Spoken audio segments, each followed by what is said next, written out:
बिस्मिल्लाहिर्रहमानिर्रहीम। Functional grammar में हम आज पढ़ेंगे वर्ब, और मैं आपको वर्ब की डेफिनेशन नहीं करवाने जा रहा, वर्ब की काइंड्स नहीं बताने जा रहा। ये सब अब बेसिक ग्रामर में कर चुके हैं, और मैं ये फ़र्ज़ करते हुए कि आपको इन सारी बेसिक चीज़ों का पता है, मैं आपसे इससे नेक्स्ट स्टेज पे ले जाना चाहता हूँ। अब नेक्स्ट स्टेज ये है कि मिसाल के तौर पर वर्ब को अगर हम देखें तो हमें ये दो चीज़ें डिस्क्राइब करता है। एक तो ये एक्शन बताता है,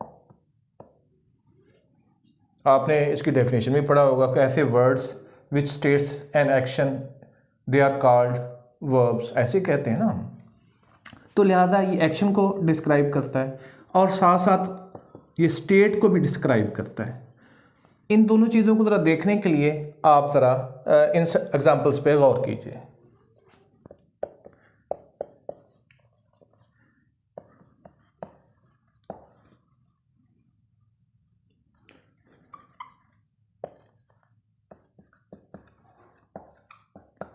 ही प्लेड क्रिकेट, एक सेंटेंस हमने ये लिखा, और दूसरा लिखा सेंटेंस जो है ही इज़ अ प्लेयर।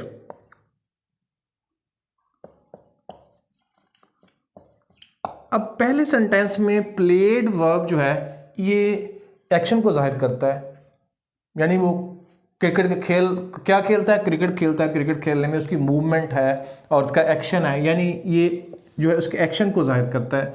और दूसरे में ये जो वर्ब है इज़, ये भी एक वर्ब है, ये उसकी स्टेट को जाहिर करता है, उसे किसी एक्शन को जाहिर नहीं करता, इसलिए इसे स्टेटिव वर्ब कहते हैं। स्टेट से स्टेटिव, इसे हम स्टेटिव वर्ब कहते हैं, और इसको हम एक्शन वर्ब कहते हैं। तो वर्ब जो है दो चीज़ें बयान करता है, इसे डायनामिक वर्ब भी कहते हैं। ठीक है जी, तो ये डायनामिक है और ये स्टेटिव है, यानी कि एक्शन वर्ब एक्शन को भी शो करता है, रिप्रेजेंट करता है, और स्टेट भी जो है रिप्रेजेंट करता है। अब होता क्या है इससे, चले जी मान लिया ऐसा ही है, तो हम ज़रा ये देख लें कि यहाँ पे इसी सेंटेंस को मैं ऐसे लिख देता हूँ कि ही प्लेड वेल, और दूसरी तरफ मैं ये सेंटेंस लिख देता हूँ ही इज़ वेल।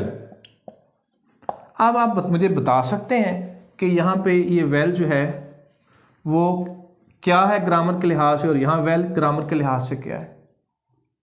यहाँ वेल देखें तो वेल क्या है, प्लेड, यानी कि वो खेलता अच्छा है, यानी कि बेसिकली ये वर्ब को क्वालिफाई कर रहा है। तो जो चीज़ वर्ब को क्वालिफाई करती है उसे हम कहते हैं कि ये एडवर्ब है, यानी वर्ब के मीनिंग को बढ़ा रहा है। ठीक हो के बाद ये एडवर्ब है। और यहाँ पे देखें तो ये क्या कर रहा है, कौन वेल है, ही वेल है, ये प्रोनाउन को डिस्क्राइब कर रहा है। तो जब वर्ड नाउन या प्रोनाउन को डिस्क्राइब करे तो एडजेक्टिव होता है। अब मैं आपसे पूछूं कि जनाब आप बताइए कि ये वाला वेल क्या है, ये वाला वेल क्या है, तो आप बता सकते हैं कि सर ये वाला वेल जो है ये एडवर्ब है और ये वाला वेल जो है एडजेक्टिव है। दोनों जगह वर्ड एक ही यूज हुआ है। हमें कैसे पता चलता है कि इस वर्ब के बाद आने वाला जो वर्ड है, ये भी देखें वर्ब के बाद आया और ये भी वर्ब के बाद आया, तो हमें कैसे पता चलता है कि इस वर्ब के बाद आने वाला वर्ड जो है वो एडवर्ब होगा या इस वर्ब के बाद आने वाला एडजेक्टिव होगा। यानी अगर बहुत सारे सेंटेंसेस आपको दे दिए जाएं और मैं आपसे कहूं कि आप इसमें से एडवर्ब और एडजेक्टिव अंडरलाइन कीजिए, तो आप कैसे अंडरलाइन करेंगे। ठीक है जी, तो उसमें सीधी सी बात ये होती है, जो याद रखने वाला असूल है और बड़ा कीमती असूल है, जब भी एक्शन वर्ड आएगा, ये देखें प्लेड एक्शन वर्ड है ना, इसके बाद हमेशा एडवर्ब आएगा। और जब भी स्टेटिव वर्ब आएगा, ये स्टेटिव वर्ब इज, तो जब भी स्टेटिव वर्ब आएगा तो उसके बाद हमेशा एडजेक्टिव आएगा।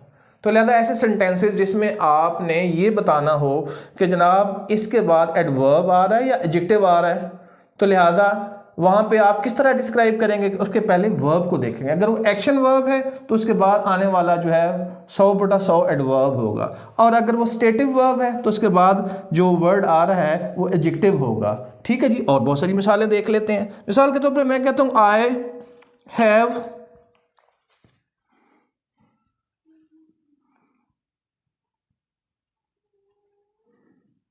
चलें, आई राइट केयरफुली, ये एक सेंटेंस हो गया। अब राइट वर्ब है और केयरफुली उसमें इजाफा कर रहा है। ठीक है जी। तो लिहाजा केयरफुली क्या होगा, राइट कौन सा एक्शन वर्ब है, स्टेटिव है, एक्शन है, तो लाजमन ये एडवर्ब होगा।